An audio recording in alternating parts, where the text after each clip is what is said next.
Magandang gabi po, Luzon, Visayas at Mindanao.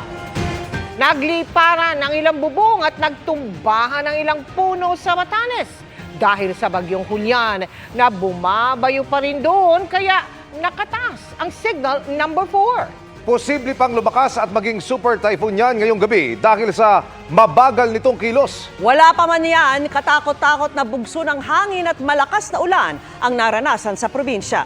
At nakatutok si Ivan Mayrina. Rinig na rinig ang pagugupit ng malakas sa hangin. Na sinabayan pa ng ulan sa bahagi ito ng Batanes sa gitna ng pagregasaroon ng bagyong Julian. Sa lakas ng bagyo, itinaas doon ng signal number 4. Nagliparang yero naman ang bumulabog sa mga residente sa isa ng Sabdang. Itinangaya ng hangin hanggang sa tuluyang humampas sa isang puno. Mula kagabi hanggang umaga, walang patid ang hangin at ulan na ibinubuhos ng bagyo. Ang ulan na yan nagresulta sa malawakang pagbaha, gaya sa kalsadang ito na nabalot na ng kulay putik na baha. Sobrang lakas na po ang bagyo dito sa Batanes. Sa bayan ng Uyugan, tila iwinawas-iwas na ang mga punong ito.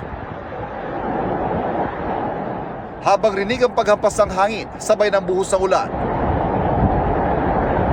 Para kaming nililindol sa lakas ng hangin. Napakaraming nasirang bahay. Yung mga tao naman ay nasa evacuation center. Doon sa may Uyugan, kasi parang doon ang dinaanan ng husto yung nung bagyo. Uyugan, Sabdang at iba na. Ang problema po dito, sobrang tagal. Kagabi pa po, magdamag.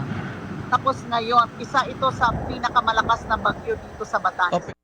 Natuklap ng bubong at nagtumbahang puno naman ang bumulaga sa bahagi ito. Sa ngayon, bagsak ang linya ng kuryente at komunikasyon sa Batanes.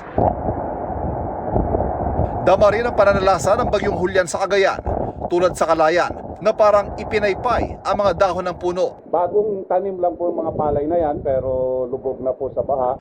Ang ilang mga pananim na palay, tuluyang pinadapa ng bagyo. Ang paaralang ito naman sa Apari, hindi rin nakaligtas at pinasok na ng baha. Pagguho naman ng lupa na itala sa Bugyas, Benguet. Pahirapan tuloy ang pagdaan ng mga sasakyan.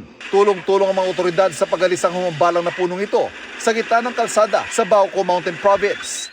May mga poste rin ng Mountain Province Electric Cooperative o MOPRECO ang natumba, dahilan para maapektuhan ang supply ng kuryente sa ilang mga lugar.